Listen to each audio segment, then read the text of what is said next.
여러분 안녕하세요. 찾아가는 새벽기도 시카고 한인제일연합감리교회 조선영 목사입니다. 오늘도 변함없는 주님의 은혜와 평강이 저와 여러분의 삶에 종일 풍성하기를 기도합니다. 오늘 말씀은 역대상 14장 8절에서 17절까지 말씀입니다. 제가 읽어드리지요. 다윗이 기름 부음을 받아 온 이스라엘의 왕이 되었다 함을 블레셋 사람들이 듣고 모든 블레셋 사람들이 다윗을 찾으러 올라오매 다윗이 듣고 대항하러 나갔으나 블레셋 사람들이 이미 이르러 르바임 골짜기로 쳐들어온지라. 다윗이 하나님께 물어 이르되 내가 블레셋 사람들을 치러 올라가리이까 주께서 그들을 내 손에 넘기시겠나이까 하니 여호와께서 그에게 이르시되 올라가라 내가 그들을 내 손에 넘기리라 하신지라. 이에 무리가 바알브라심으로 올라갔더니 다윗이 거기서 그들을 치고 다윗이 이르되 하나님이 물을 쪼겜같이 내 손으로 내 대적을 흩으셨다 하므로 그곳 이름을 바알브라심이라 부르니라.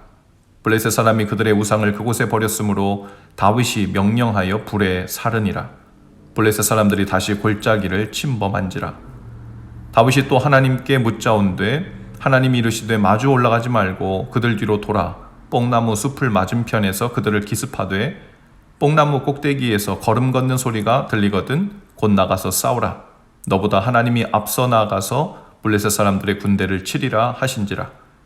이에 다윗이 하나님의 명령대로 행하여 블레셋 사람들의 군대를 쳐서 기본에서부터 게셀까지 이르렀더니 다윗의 명성이 온 세상에 퍼졌고 여호와께서 모든 이방 민족으로 그를 두려워하게 하셨더라.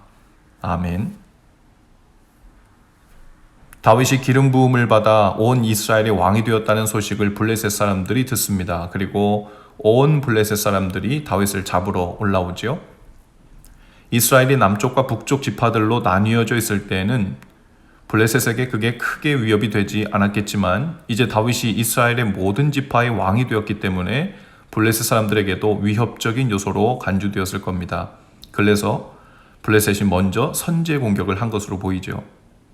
8절에 보면 다윗이 그 소식을 듣고 대항하러 나갔으나 라고 했습니다. 상황이 얼마나 급박했는지를 보여주고 있죠.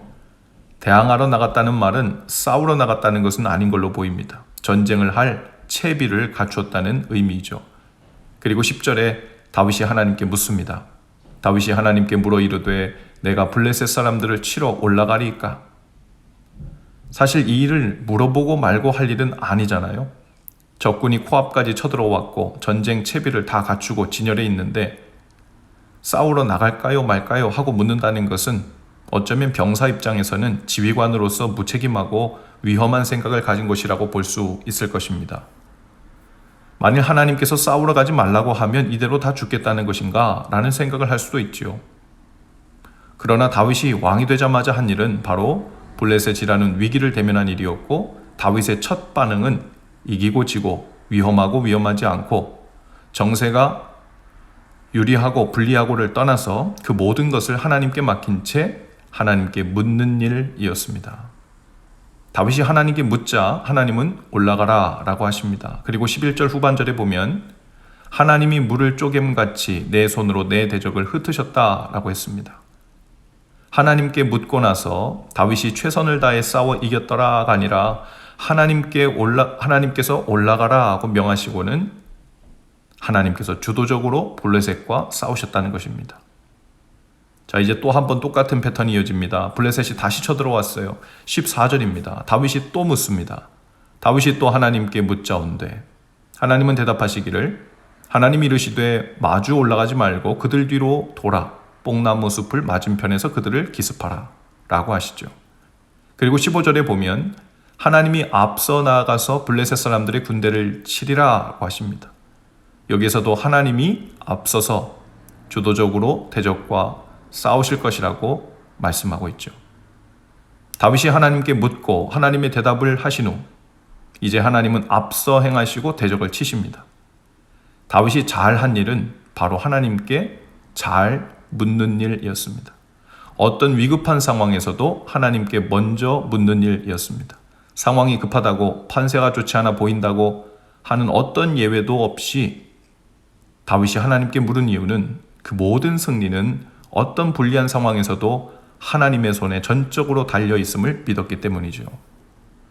그러나 우리가 잘 알듯이 사울이 왕이었을 때도 사울도 하나님께 제물을 드리면서 전쟁 전에 물었습니다. 그러나 그것은 형식적인 물음이었죠. 사태가 위급해 보이고 상황이 불리하게 돌아간다 싶을 때에는 형식적으로 제사를 지내버리고 사무엘이 오지도 않았는데 싸우러 나가버리는 형국이었습니다. 이 모든 일의 주도권이 하나님이 아닌 자신과 병사들에게 있다고 믿었다는 증거죠. 우리도 다윗처럼 하나님께 묻되 그 모든 일의 주도권이 하나님께 있을 뿐 아니라 그것을 이루시는 분도 하나님이시라는 믿음으로 하나님께 먼저 기도로 묻고 말씀 안에서 행하는 것이 우선되어야 합니다. 우리가 학업이나 직장의 길을 앞에 두었을 때에도 개인과 가정의 중대한 사안을 결정할 때에도 그 모든 길을 아시고 주도적으로 인도해 주실 분이 하나님이심을 믿는 사람은 먼저 말씀 앞으로 나아가 무릎을 꿇지요. 그리고 기도하며 말씀 안에서 분별받기를 구합니다. 하지만 그 모든 일의 준비와 성취의 과정이 전적으로 나 자신에게 달려있다고 생각한 사람은 사울처럼 묻지 않습니다. 말씀 앞으로 나가지도 않습니다. 아니, 묻더라도 형식적으로 기도하고 말씀 앞에 나아갈 뿐이죠. 그저 상황을 읽고 내 판단이 좋은 대로 결정합니다. 사울처럼 위급한 상황을 보고 판단하고 판세를 보고 판단하고 합리적인 것만 보고 판단하려 들죠. 사울이 자신의 눈에 보기에 하나님이 아닌 합리성과 효율성만 보았기 때문에 하나님의 말씀을 무시하고 결국 불순종하는 죄를 지었죠. 엊그제 오후에 주일 오후 임원회로 모였습니다. 창립 100주년 성업에 대해서 이야기를 나누고 나아갈 방향을 논의하고 진행해야 할 것, 취소해야 할 것, 규모를 조정해야 할 것, 또 시기 등을 주로 논의했습니다. 임원회 모임을 시작하면서 다 같이 찬양으로 시작했습니다. 그리고 합심 기도로 함께 기도하기를 오늘 나누어질 모든 대화 속에 성령께서 주관해 주시기를 구했습니다. 우리 눈에 보기 좋은 대로 하지 마시고 효율성과 합리성만 볼 것이 아니라 하나님의 마음을 우선적으로 살피며 논의가 이어지기를 위해서 기도했습니다. 어제 첫 임원회를 함께 했는데 여러 의견을 주고받고 각 분야의 여러 상황들을 경청하고 조율해 가면서 결국 하나님께서 가장 좋은 방향으로 모임을 이끌어 주셨다고 믿습니다. 모임 후에 마음의 평안이 있었어요. 몇몇 분들은 마음에 있던 무거운 것들을 이제 다 내려놓고 홀가분해진 기분이라고 하시더군요. 우리 개인의 삶도 가정의 일도 교회 일도 모두 하나님이 주도하셔야 합니다. 그러기 위해선 다윗처럼 주님께 나아가 묻고 지혜를 구해야 하죠. 뿐만 아니라 우리가 진실한 마음으로 주님께 잘 물으면 주님은 대답만 해주시는 것뿐이 아니라 갈 방향만 가르쳐 주시는 분이 아니라 그 일을 직접 앞장서셔서 이루시고 성취하시고 승리를 취해 주시는 분이라는 거예요. 이것이 믿는 사람이 행할 바입니다. 예레미야 34장 2절과 3절은 이렇게 기록합니다. 이를 행하시는 여호와 그것을 만들며 성취하시는 여호와 그 이름을 여호와라 하는 이가 이같이 이르시도다. 너는 내게 부르짖으라. 내가 내게 응답하겠고 내가 알지 못하는 크고 은밀한 일을 내게 보이리라. 오늘도 하루를 시작할 때 가장 먼저 오늘 하루 있을 여러 일들을 두고 주님께 아뢰고 물으며 인도하심을 구할 수 있기를 바라요. 주님께 다윗처럼 진심으로 주님을 기대하면서 물은 사람은 그 후에도 하루를 살면서 주님께서 우리의 삶을, 우리의 가정과 교회를 어떻게 인도하시고 앞서 행하시는지 유심히 살피게 됩니다. 그리고 주님께서 과연 앞서 행하시는 손길을 보고 옷자락도 발견하게 되죠. 이 복된 물음을 통해 우리 삶 가운데 앞서 행하시는 주님을 목격하게 되시는 은혜가 있기를 주님의 이름으로 축복합니다. 기도합시다. 주님, 오늘 하루를 주님께 맡기고 주님께 나아갈 바를 물으며 나아갑니다. 둔한 저희들의 눈과 귀를 여셔서 주님의 뜻을 분별하게 하시고 앞서 행하시는 주님을 따라 복된 길로 다니는 날 되게 하옵소서.